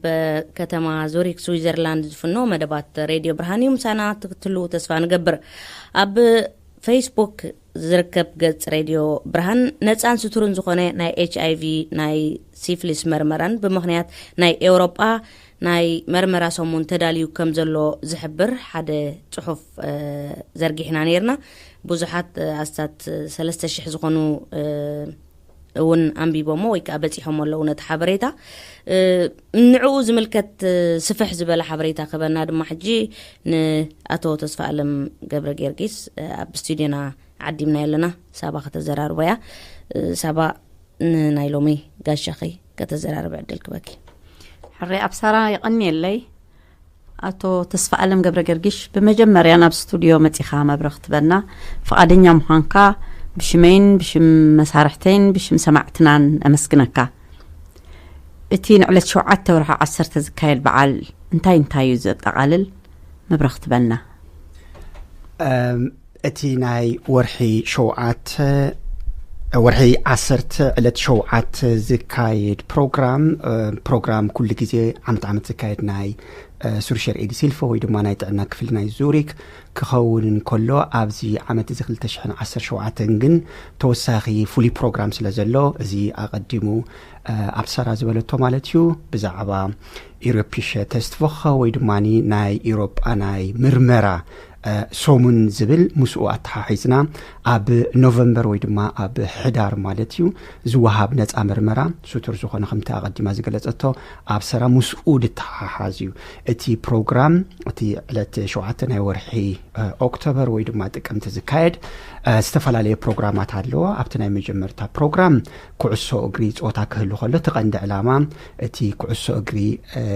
دكايد اللو كخون كله جنت عنا كميكيركا بروموت تجبر ويدمات عنا كميكيركا أب كله كتبات حوت خيل تزقبع نجر كبت عيخل ويدمات تزقبع نجر ملأختي كميكيركا تتحرف نخت كإل بسبورت هابيلو دي تدالو بروجكت ويدما استدالو مدب كخون كله مسؤول تتحاز دماني فاشين شو نايدك أنستيو مالتيو كم زينة حجي نري أزلنا مودرن ويدما زمناوي تشبو كدان ويدما ميك أب جير كازي كونه بباهلاو مالتيو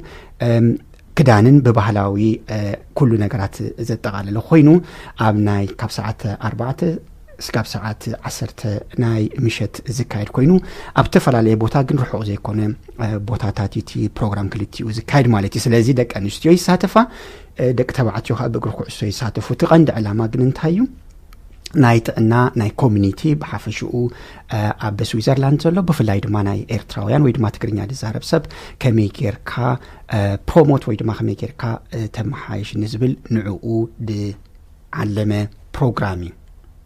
ሕጂ ቅድሚ ናብታ ካልእቲ ሕቶ ናይ ሰባ ምስጋርና ኣብኣ ከነነፅራ ምንቲ እተን ፋሽን ሾው ዝሳተፋ ደቂ ኣንስትዮ እቶም ደቂ ተባዕትዮ ኩዕሶ ዝፃወቱ ካበይ ዝዋፅኡ እዮም ብኸመይ መንገዲ ተረኺቦም እውን ምናልባት ኣብ ዝተፈላለየ ከባቢታት ዝርከብ መብርሂ ምንታን ክረክብ ኢለ በቲ ናይ ኩዕሶ እግሪ እንድሕር ጀሚርና ብሓፈሹ እቲ ፕሮግራም እንታይ ሽም ኣለዎ ዳርጋ 4 ዓመቱ ይካየድ ኣሎ ሕጂ አፍሪካ ኪክስ 4 ወይ ድማ አፍሪካ ኪክስ ፊር ወይ ድማ ፎር ተባሂሉ ድስመኸውን ከሎ ክልቲኡ ኮምፖነንት ወይ ድማ ክልቲኡ ክፍሊ ዘለዎ ማለት እዩ ፋሽን ሾው ዘለዎ እንደገና ዝኩዕሶ እግሪ ኣብቲ ናይ ኩዕሶ እግሪ እንድሕሪና ናይ ኤርትራውያን ጋንታታት እውን ኣለው ድፃወቱ ማለት እዩ ኣብ መጨረሽታ ዝወሃቦም ፖካል ወይ ድማ ዝወሃቦም ሽልማት ኣሎ ሜዳል እውን ኣሎ ከምቲ ዝበልኩ ቀዲመ ግን ኣብቲ ጾታ ጥራሕ ዘይኮነ ተኣድህቦ ኣብ ናይ ጥዕናይ ዝተፈላለዩ ፕሮግራማት እውን ክህሉ እዮም ኣብቲ ፕሮግራም ማለት ኣብቲ መዓልቲ ማለት እዩ ንጥዕና ዝምልከት ኣብኡቲ ሰብ ዝመጽእ ማለት ወይ ድማ ተሳተፍ ኩዕሶ እግሪ ከታተሎ ወይ ድማ ነትብቱ ዘሎ ፕሮግራማት ብሙሉኡ ሪኡ ትንዕኡ ዝደልዮ ነገራት ክወስድ ይኽእል ኣብቲ ናይ ፋሽን ሾው እንድሕሪና ኤርትራውያን እውን ኣለዋ ካልኦት ትግርኛ ዝዛረቡ ካብ ኢትዮጵያ ካብ ካልእ ክፍልታት እውን ኣለው ስለዚ ትግርኛ ስለንዛረብ ዘለና ሕጂ እዚ ናይ ትግርኛ ሰብ እውን ኣብኡ ከም ዘሎ እቲ ኮሚኒቲ እንድሕሪ መጺውን ጽቡቕ ክኸውን ስለዝኽእል ብተወሳኺ ድማ ልዕሊ ኩሉ እቲ ናይ ጥዕና ፕሮግራም ኣብ ውሽጢ ኣብ ክልቲኡ ማለት እዩ ኣብቲ ፋሽን ሾውን ኣብቲ ኩዕሶ እግርን ስለዘሎ ንሱ ትቀንዲ ዕላማ ስለዝኾነ እዞም ሰባት እዚኣቶም ድማኒ ወከልቲ ናይ ተፈላለየ ኮሚኒቲ ማለት እዩ ኣብ ስዊዘርላንድ ብፍላይ ድማ ኣብ ካንቶን ዙሪክ ኣብኡ ስለዘለው ንኩሉ ሓቃፊ ክኸውን እዩ ማለት እዩ ኣብቲ ናይ ደቂ ኣንስትዮ ኣብቲ ናይ ፋሽን ሾው እውን ሽልማታት ኣሎ እንደገና ዝተፈላለዩ ናይ ጥዕና ፕሮግራማት እውን ኣሎ ኣብኡፍቲ ፕሮግራም ተወሳኺ ከዓ እንታይ ኣሎ ማለት እዩ መርመራ ብነፃ ናይ መሃብ ፕሮግራም ስለዘለና ምዝ ናይ ኢሮፒያን ቴስት ዊክ ወይ ድማ ምዝ ናይ ኤውሮጳ ሰሙን ናይ መርመራ ዝብል ኣተሓሒዝና ጉድሻይን ወይ ድማኒ ነፃ ካርድ ክንህብ ናብቲ እዋንቲ ኣብ እዋን ኖቨምበር ዋላ ቀዲሞም እውን ክመፁ ይኽእሉ እዮም መርመራ ዝገብርሉ ብስቱር ቅድሚ ሕጂ እውን ንገብሮ ዝነበርና ብምዃኑ ኣብዚ እዋን ግን ኣብ ዝተፈላለየ ቦታ ክግበር ስለዝከኣል ብከምዚ ኦርጋናይዝ ወይ ድማ ብከምዚ ዝተዳለወ እዩ ምናልባሽ እቲ ኣድላይ እንተኮይኑ እቲ ቦታታት ክጠቕሶ ይኽእል መርመራ ዝግበረሉ ኣብ እዋን ሕዳር ወይ ድማ ኣብ እዋን ኖቨምበር ማለት እዩ ጽቡቕ ሰን ጠቐሰን ሞ ምስኡ ከኣቲ ኣብቲ ሓበሬታ ጠቒስናያ ዘለና ፋሲሊቲ ንኣብነት ነፃ ትኬት ገለ ዝብል ኣሎ ወይ መጓዓዝያ ገለ ዝብል ኣሎ እሱታት ካበይ ናበይ ሰብ ብነፃ ክግልገል ናብኡ ናብቲ በዓል ንክኸይድ ገለ እውን ኣነፅር ከተብለሎም ጽቡቕ ምስ እዚ ናይ ኢሮፒያን ቴስት ዊክ ወይ ድማ ኢሮፒሽ ቴስት ቮኸ ናይ ኤውሮጳ ነፃ ናይ ምርመራ ሰሙን ማለት እዩ ኣብ ኖቨምበር ወይ ድማ ብሙሉኡ ሕዳር ድካየድ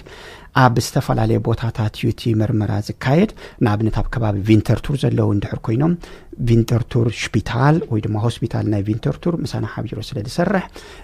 ኣብኡ ብነፃ ክገብሩ ይኽእሉ እዮም እቲ ጉድሻይን ወይ ድማ እቲ ንብሎ ዘለና ካርድ ግን ካባና ክረኽብዎ ክኽእል ኣለዎም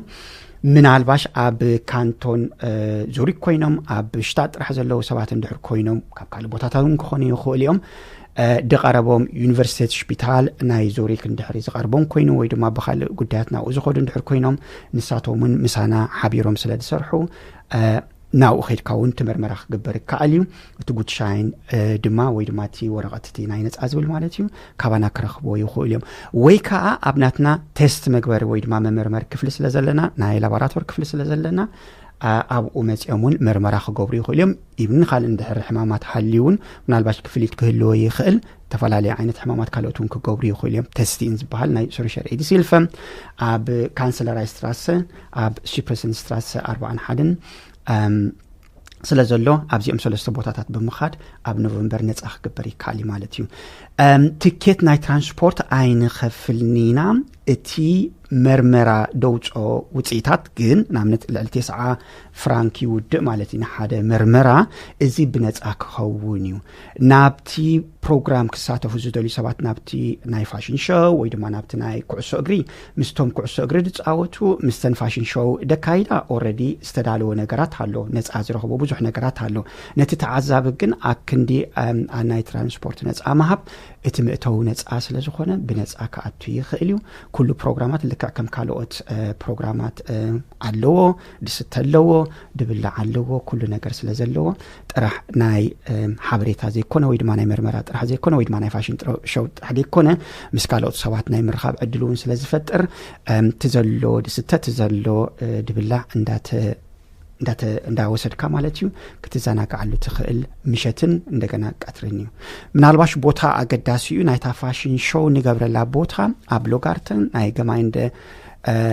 ሳል ኮይኑ ሳልስቬክ ሓደ ኣብ ፌስቡክ ናውጽኹም ስለ ዘለኹም ጽቡቕ ማለት እዩ ኣብ ከተማ ዙሪክ አልሽተትን እቲ ኩዕሶ እግሪ ዝካየደል ድማኒ ኣብ ዩኮፍ 2 ወይ ድማ ዩኮፍ ስባይ በርነር ስትራሰ 331 ጽቡቕ ዝኾነ ወይ ድማኒ ሓደ ካብቶም ኢንተርናሽናል ዝኾነ ናይ ኩዕሶ እግሪ መካየዲ ቦታ ብምዃኑ ኣዝዩ ፍሉጥን ስለ ዝኾነ ንሱን ኣብ አልሽታተን ርሑቕ ኣይኮነን ካብ ከተማ ኣብ ይካየድ ማለት እዩ ስለዚህ ኩዕሶ እግሪ ካብ ሰዓት 9 እስካብ ሰዓት 3 ፋሽን ሾው ድማ ካብ ሰዓት 4 እስካብ ሰዓት 10 ናይ ምሸት መእታው ክልቲዩ ነጻ እዩ حريت سفعلم زد بالكايو مرمراتات نا HIV يخون نا كال عينة حمامات نمني زوهاب هقدا سنة خنتايو ماتسي نمني خوهاب قبلك خلقسي حفشون تقرنيا تزاربايديو ويس بحفش وكله سب زدليه كمايو والتينا هنا انجيبوت ويدماتناتنا اغلغلوت سيرفيس نبمولو تقمات اياب كانتون زوريك سويزاو كخون خل እንደገና ካብ ደገ ዝመጸ ሰቡን ክኸውን خل እዩ መብዛሕቱ ዝጥቀሙሉትና ሃና አገልግሎት ደቃዓድዮም ንሳቶም ዝኾነ ነገር ከጋጥሞም ከሎ ምናልባሽ ምስቲ ባህሊ ናይ ኮሚታት ልተሓሓስ ክኸውን خل ዝኾነ ንሽተ ነገር ከጋጥሞም ከሎ ዝኾነ ሪስክ ዝኾነ ሓደጋ ማለት እዩ ተቀላጢፎም ናባናይ ሞጽሞኒ ደድሕሪኡ መርመራ ዘድል እንተኮይኑ ወይ ድማ ቤራቱ ምኽሪ ጥራሕ ዘድል እንተኮይኑ ኣብ ይውዳ እንድሕር ናይ ግድን መርመራ ዘድል ነገር እንድሕር ኮይኑ ድማ መርመራ ገብሩ ድሕር መርመራ ድማኒ ኣድላይ እንድሕር ኮይኑ ወይ ድማ ተሰብ ዝኾነ ነገር አጋጣሚ እንድሕር አጋጢሞን ሕማም አጋጣሚ ማለት እዩ ደናብ ቴራፒ ወይ ድማ ኣብ ሕክምና አቱ ስለዚህ መብዛሕቱ እቲ አገልግሎትና ዝጥቀሙሉ ስዊዛውያን ክኾኑ ከለው ሓደ ሚግራንት ወይ ድማ ናይ ደገ ሰባት ኣለው ስለዚህ ብዝተኻለ መጠን ኣብቲ ናይ ሚግራንት ኮሚኒቲ ድማ ልክዕ ከምቲ ናይ ተደቃ ዓዲ ዝመጹና ከምኡ ንኽኸውን ብፍላይ ኒ ሚግራንት ወይ ድማ ንካብ ደገ ዝመጸ ሰብ እውን ልክዕ ከምቲ ናይ ስዊዝ ዝኸፍሎ ዘይኮነ ገሊኡ ኣዝዩ ትሑት ነጻ ዝኾነ ክፍሊት አገልግሎት ካባና ክረኽቡ ስለ ዝኽእሉ ነዚ ክትቀሙሉ ከም ዘለዎም እዩ ብትግርኛ ስለ ንዛረብ ዘለና ሎማዓልቲ ንኤርትራውያን ወይ ድማ በሓፈሽኡ ንትግርኛ ዝዛረቡ ሰባት ደተኮረ ክኸውን ከሎ እቲ ፕሮግራም ግን ናብነት ኣብቲ ፋሽን ሾው ወይ ድማ ኣብቲ ናይ ኩዕሶ እግሪ ንብሎ ዘለና ወይ ድማ በሓፈሽኡ ናይ ሶሻል ኤዲሲልፈ አገልግሎት እንድሕር ርኢና ግን ንብሙሉኡ ናይ ካንቶን ዙሪክ ተቐማጣይ እዩ ስጋብ ሕጂ ግን እቲ ዝበዝሐ ሰብ ካብ ወዲ ዓዲ ወይ ድማ ስዊዝ ዝኾነ ብምዃኑ እቲ ሰርቪስ ወይ ድማ ታ አገልግሎት እንደገና ኤክስተንድ ክንገብሮ ወይ ድማ ክንዝርግሖ ስለንደሊ ምናልባሽ ጸገም ናይ ፋይናንስ ወይ ድማ ናይ ገንዘብ እንድሕር ሃልዩ ኣብ ኡይታት ሓገዝ ክግበር ምናልባሽ ካል ጸገማት እንድሕር ሃልዩ ድማ ክእለሉ ዝኽእል ነገራት ግን ክፍጠር ይትቀንድ ዕላማ ምስተኽፈላለየ ትካላት ካልኦት ብፍላይ ድማኒ ሆስፒታላት በሓባር ስለንሰርሕ ድማኒ ንሕና ዘይንገብሮ ነገራት እንድሕር ኮይኑ ወይ ድማ ካብ ናይ ጥዕና ወጻእ ዝኾነ አገልግሎታት እንድሕር ኮይኑ እዚ እውን ምስኣቶም ብምትሕብባር ናብነት ኣባና ዘይተወድአ ነገር ናይ ሓደ ውልቀ ሰብ ጉዳይ ማለት እዩ እንደገና ተወሳኺ ካልኦት ሆስፒታላት ንኽሪኦ ሓገዝ ንገብር ማለት እዩ ሓራይ ተስፋዓለም ቅድሚ ሕጂ ተገይሩ ይፈልጥ ድዩ ኣብ ተመኩራኻ ማለት ኣብቲ ዝግበር መደብ ኤርትራውያን ይመጽኹም ዶ እቶም ኤርትራውያን ከበኸመይ ክርእይዎ ይኽእሉ ማለት ዓመት ይግበር ይልካና ግን ብፍላይ ሕጂ ከምቲ አንተ ይዝበልካ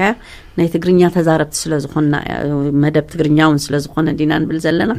بحفشو أب إرتراويان كبخمي يريون از قدايزي خمي قلت ولتي من البات تسفعلم من لاس كمستاناي سبا حج أقدم بالكات إسكايت أنيقا من البات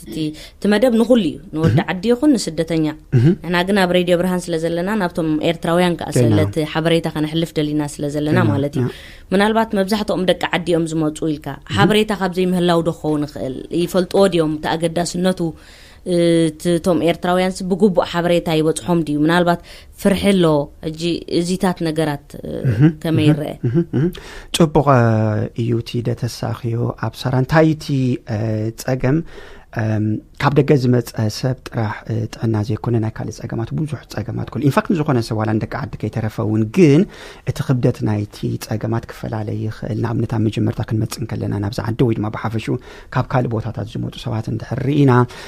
عوفن حال ببليكم ويدماني ورقة جزار وسون عبنت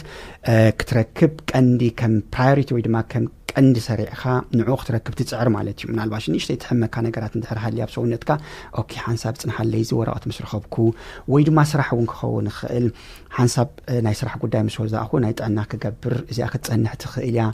زخونك في لنا سونتنا ندهر حمي منا ويدو ما زخون ريسك ويدو ما زخون تسعر من دهر كيدنا جين زي مسؤول زتحاز ديكونا أبزخون أوان حادث أبزخون نجار كجبر ندهر كوينو تأنك هلوك خيل هلو تأنا ندهر هلوك سرح يخل تأنا ندهر هلو ودما كان نجارات كجبر يخل سزعمنا إرتراويان بحافش وسكاب حجي زل خونتات كن خلنا تبغ تسفاز هب نجاراتنا أبنت نمخرج موت وسوات بزحات هلو عندنا دهر مخرون عدلا ندهر كوينو نايمر مرخ دقبر له أقعد أمي تستفعل علينا يتفعل عليه حمامات مالتيو نعمت كم نايب على الويبو كم نايب على سيفيلس هيربس كلاميديان استفعل عليه حمامات مالتيو نساتهم كي جبروا يخولوا كال علاماتاتون كنتاتو أو خلها بحافش إنه مفلات زجبرون على مالتنا نيتعنا خنتات نمرعة تباهلو ناي HIV دقبرتيسون ويد ما مرمرات هلو نابزون يموت ما بزحت جزية بتروحوا كبر حد سبات كن نحنا كنكفل ندلينات أجمع بالله نزول سبات سلزلو نهوام سلزين ناي إرتراوين ويد ما تقرينا زار بحافش وأبتي مكفال نايت برنامج ويد ما فتناتنا أقل قلت كن رأي خلنا تبوك خون كله جن مستبز حق الرأي خلا بفلاب كانتون زوريك زلوا مالتي كم تيزد الله سلزي كنا ناي جدن براديو ويدما بستفعل عليه كانالات تي نجارك حبرك خلالو نابنت سبورت نبلو زلنا ويدما زنا فاشن شوز نبلو زلنا برنامج كابتي لمود خونه سيستم نعمت ود عدي راديو كسمعوا سلازخولو ناتم قانقا سلازخونه تلفزيون ككتاتلو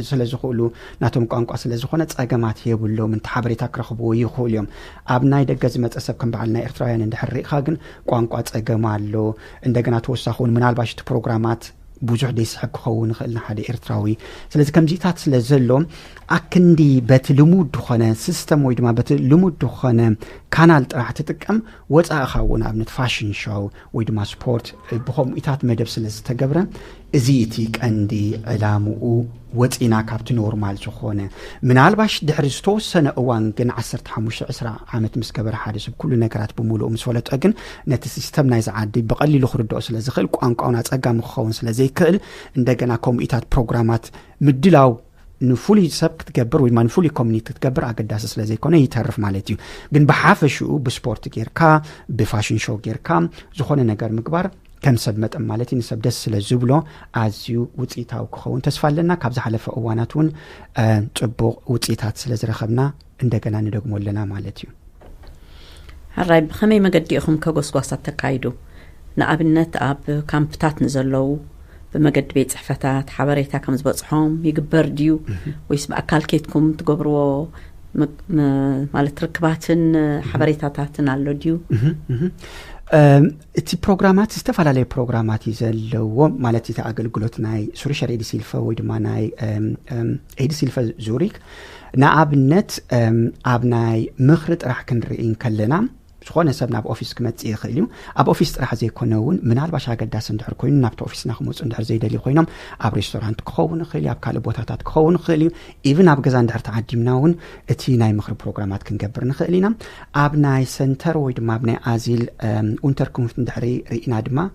أزيل زلوا ويد ماني عواز حد زلوا سبات أب ود ما مستوم أو زلوا أكايد تسرح بمتحوار نبنت ناي prevention course كم زكايد ናይ ምክልኻል ኮርስታት ከም ዝካየድ ተማርእስቲ ድማ ዝተፈላለዩ ክኾኑ ይኽእሉ እዮም ሓደ እዋን HIV ክኸውን ይኽእል ካልእ እዋን ሲፊሊስ ክኸውን ይኽእል ወይ ድማ ሴክሹዋል ትራንስሚትድ ኢንፌክሽንስ ብሓፈሾም ክኸውን ይኽእል ሃይፓቲትስ ወይ ድማ ዌይቦ ክኸውን ይኽእል ካልእ ብዛዕባ ፍርህቱንግስ ሜቶድ ወይ ድማ ምክልኻል ጥንሲ ወይ ድማ ብዛዕባ ሴክስ ወለረሽተ ፍሊሽተን ማለት ምስ ጾታዊ ርክብ ዝተሓሓዝ መሰልን ግዴታን ብፍላይ ድማ ኦርድኑን ብፍላይ ድማ ሕግታት ናይ ስዊዘርላንድ ቁርብ ፍልይ ዝበለ ብምዃኑ ኣብዚታት ከይተረፈ ምስቶም ዝተፈላለዩ ሰባት ንዓና ይሓቱና እሞ ንሕና ኣብቲ ቦታ ብምኻድ ድማኒ እቲ ፕሮግራማት ከም ዝኸውን ንገብሮ ብፍላይ ድማኒ ሕግታት ኣብዚ ዓዲ ዘሎ ምስ ጾታዊ ርክብ ዝተሓሓዝ ማለት እዩ ሴክሹዋል ረሽተ ፍልይ ዝበለ ነገር ብምዃኑ ኣብዚ ብዙሕ ጎስጓሳት ብዙሕ ድፊእታት ንገብር ብፍላይ ድማ ትሕቲ ዕድመ ንዝኾኑ ሰባት ወይ ድማኒ ኣብ ንእስነት ዘሎ እዋናት ኣብዚ ደፊእና ብብዙሕ ፕሮግራማት ንሰርዕ ጥራሕ ፕሬቨንሽን ኮርስ ወይ ድማ ኮርስ ድወሃብ ጥራሕ ዘይኮነ ዝተፈላለየ ኢንፎሽተን ንኣብነት ጣውላ ብምድላው ናይ ሓበሬታ ወረቐት ብኣው ብምግባር ኣብዚ እታት እውን ዝተፈላለዩ ነቶም ሰባት ከመይ ጌርካ ክትረኽቦም ከም ትኽእል ወይ ድማኒ ከመይ ጌርካ እቲ ሓበሬታ ክትህብ ከም ትኽእል እዚ እታት እውን ንገብር ሓደ ግዜ እውን ኣብ ካብ ዝተፈላለዩ ኮሚኒቲ ንኣብነት ካብ ኤርትራ ወይ ድማኒ ካብ ካልኦት ዋላ ካብ ኦስት ኤውሮፓ ካብ ምዕራብ ምብራቕ ኤውሮፓ ማለት እዩ እቲ ቋንቋ ዝፈልጥዎ እቲ ባህሊ ዝፈልጥዎ ምሳና ዝሰርሑ ሰባት ስለ ዘለው እቲ ኣድላይ ዝኾነ ሓበሬታ ምናልባሽ ናይ ጥዕናዊ ሓበሬታ ተኮይኑ ኣብ ኦፊስ መጪ ከም ዝወስዶ እቲ ሓበሬታ ይግበር እዞም ሰባት እዚኣቶም ግን ኣብ ዝተፈላለዩ ብምኻድ ንኣብነት ሕጂ ኤርትራውያን እውን ኣለው ካብ ኢትዮጵያ እውን ኣለው ምሳና ዝሰርሑ ማለት እዩ ኣብቲ ኮሚኒቲ ብምኻድ ኣብቲ በዓላት ብምኻድ ነቲ ሰብ ነቲ ስራሕ ናይቲ ሶሻል ኤድ ሲልፈ ፍሉጥ ከም ዝኸውን ወይ ድማ ምናልባሽ ኣገዳሲ እንተኮይኑ እቲ ቤዚክ ዝኾነ እቲ መባእታዊ ዝኾነ ሓበሬታ ይህብዋ ኣብቲ ቦታ እሞ ልዕሊ ዓቕሚ ናይቲ ክኢላ እንድሕር ኮይኑ ድማኒ ናብ ኦፊስ ወይ ድማ ናባና ከም ዝመፅእ ይኸውን እሞ ደድሕሪኡ ከከም ኩነታቱ ድማኒ እቲ ፀገማት ከም ዝእለ ይኸውን وحجي ንኣብነት ኣቀዲሙ ዝግበር ኣስተምህሮታት ኣለና ወይ ከኣን ኸይዲና ገለት ብላ ኣለኻ ግን ሓንቲ ከም ክስታይ ከብላ ዝኽእል ንኣብነት ኣብ ነፍስ ወከፍ ብፍላይ ከዓ ሕጂ ክንሪኦ ከለናስ ትሕቲ ዕድመ ይበዝሑ ቆልዑ ኣለውና ብብዝሒ ኣብ ኦምሲ ዝርአ ኩነታት ንኣብነት ሕጂ ዲስኮታት ኣሎ ብመስተ ዝስነፉን ብዙሓት ኣለው ኣብዚ ሕጂ ብዙሕ ጌጋታት ክርከብ ይኽእል እዩ ስለዚ ነዚ ነገር እዚ ብኸመይ ክስታይ ክትገብርዎ ትኽእሉ ንስኹም በጎንኩም ወይ ሓሲብኩምሉ ወይ ተዛሪብኩምሉ ወይ ከዓ ዝኾነ መደብ ሲጌርኩምሉ ዶ ትኾኑ ማለተይ ትሕቲ ዕድመ ስለ ዝኾኑ ዞም ቆልዑ ኣፍልጦ የብሎምን ዘጋጥሞም ነገራት እውን ኣይግድሶምን እዩ ናፀነት ኣለዎም ምክንያቱ ፀቕጢ ዝበሃል የለና ኣብ ልዕሊኦም ምክንያቱ ወላዲ ድዩ ዓብይ ድዩ ስታይ ዝገብሮም ስለዘየለ ናፅነት ዘለዎም ኮይኑ ስለዝስምዖም ዘሎ በቲ መስተን ብካልእ ነገራትን ከተዓሻሸው ስለዝኽእሉ ነዚ ነገር ዝስ ብኸመይ ክትሕዝዎ ትኽእሉ ወይ ከዓ መደባት ወይ ሓሲብኩምሉ ተዘራሪብኩምሉ ሲ ትኾኑ ዶ ያ ምስ ኣጠቓሊልካ ክስታይ መዕፀው ክትገብረልና ምክንያቱ ግዜ ስለዘይብልና ኣብ መወዳእታ እውን መልእኽቲ ምስ መደብኩም ብምትእሰር ከተመሓላልፎ ትደሊና ኩሎም ቶም መንእሰያት ምስ ትመርመራት ተኣሳሲርካ ተመሓላልፎ መልእኽቲ ተሎ ዕድል ክበካ እንታይና ንገብር መጀመርታ ናብዛ ዓዲ ከኣቱ ከሎ ሰብ ክንረኽቦ ንፍትን ማለት እዩ ምዞም እንታይ ምዝበሃል ምዞም ናይ ኣዚል ሰንተር ወይ ድማ ናይ ዕቑባ ናይ መጀመርታ ንሰባት ዝቕበሉ ማለት እዩ ምስኣቶም ንሰርሕ ሳቶም ናትና ስራሕ ስለ ዝፈልጦ ይሓቱ ንኣብነት ብፋርሲ ወይ ድማ ብዳሪ ቋንቋ ጌርኩም ክትምህሩልና ትኽእሉ ዶ ከምዚ ግሩፕ ኣለውና ንኣብነት ካብ ኣፍጋኒስታን ዝመፁ ብትግርኛ ጌርኩም ካብ ኤርትራ ዝመፁ በምሓርኛ ጌርኩም ካብ ኢትዮጵያ ዝመፁ ብእንግሊሽ ጌርኩም ካብ ናይጀርያ ዝመፁ እንዳበሉ ስለ ዝሓቱና ከምታ ቀዲሙ ዝበልኮ ድማ ነዚ ዝውድኡ ሰባት ምሳና ዝሰርሑ ስለ ዘለው እቲ ፕሮግራም ወይ ድማ እቲ ሕቶታት ናባና ምስ መፀ እንደገና ነቶም ሰባት ምሳና ዝሰርሑ ይሕበሩ እሞ ከይዶም ኣብቲ ቦታ እቲ ትምህርቲ ከም ዝህቡ ይግበር ተወሳኺ ድማኒ ኣብ ዲስኮቴክ ኣብ ባራት ኣብ ካልእ ነገራት ዝኸዱ ሰባት ድማ ምሳና ዝሰርሑ ኣለው ነቲ ኮሚኒቲ ነቲ ሕብረተሰብ ፅቡቅ ጌሮም ዝፈልጥዎ ባህሊ ዝፈልጥዎ ቋንቋ ዝፈልጥዎ ምስ ናቶም ታሸ ወይ ድማ ምስ ናቶም ቦርሳ ሒዞም ዝኸዱ ኣብቲ ቦርሳ ዝተፈላለዩ ሓበሬታ ደለዎ ማለት እዩ ነቶም ሰባት ኣብ እዋን ዲስኮቴክ ከይተረፈ ኸማን ሓበሬታ ከም ዝህቦ ማለት ሽዑኡ ምናልባሽ ቤራቱን ወይ ድማ ምኽሪ መሃብ ኣጸጋሚ ክኸውን ይኽእል እዩ ግን እንታይ ይግበር እቲ ወረቐት እንድሕሪብካዮ ናብ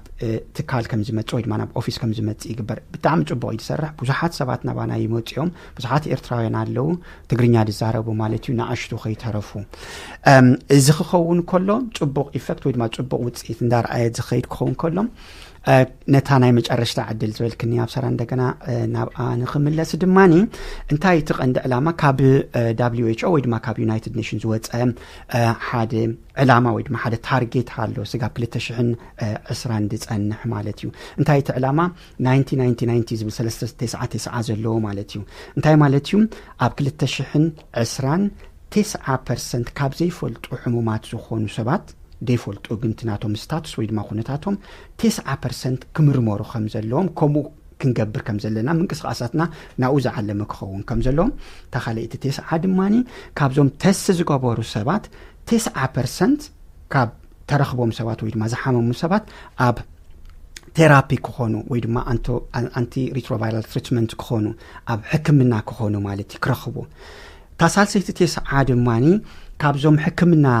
ዝገብሩ ሰባት 9% እቲ ናቶም ቁጽሪ ናይ ቫይረስ ናብነት ኣብ ናይ HIV እንድሕርኢና ትሕትና ቫይረስ ግረንስ ወይ ድማ ዲቴክሽን ሊሚት ክኸውን እንታይ ማለት እዩ ትሕቲ 50 ወይ ድማ 40 ኮፒ ኣብ 1 ሚሊሊትር ደም ንእሽተይ ደም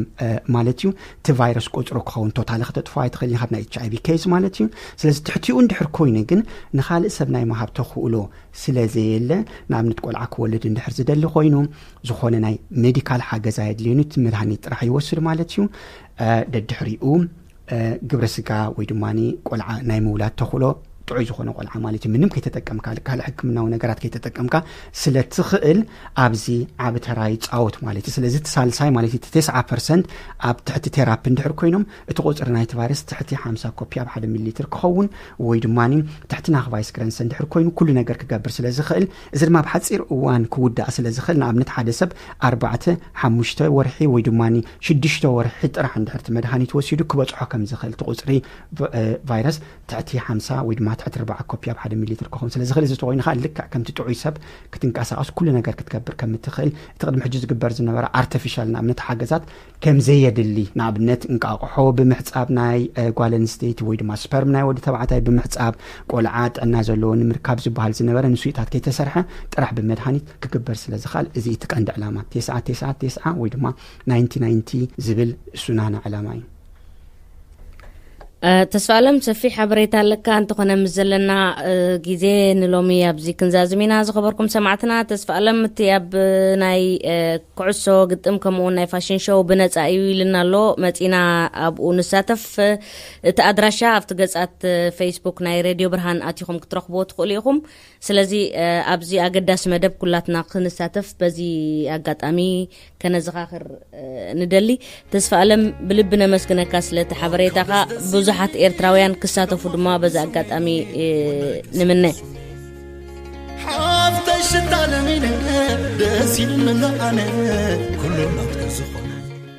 ዝኸበርኩም ሰማዕትና ንሎሚ ያዳሊና ዝነበርና መደባት ሬድዮ ብርሃን ኣብዚ ክንዛዝሚና በዝሎም ማዓንት ዝውዓልና ትሕዝቶ ዓጊብኩም ክትኮኑ ተስፋ ንገብር ኣብዚ ምሳኻትኩም ዝውዓልና ዳለውትና ቅረብትን መደብ ዓብዱ መሐመድ ዓንዱ ሳባ ገብረ መስቀል ኣብ ሰራት ወልደ ከምኡን ኣጋይሽና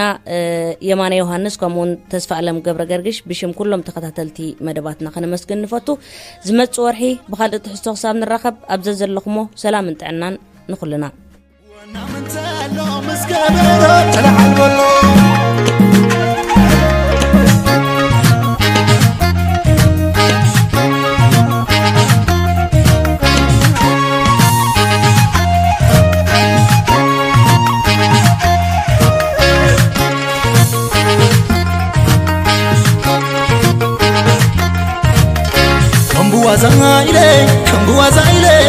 كمبوازايله دمو خلع علايله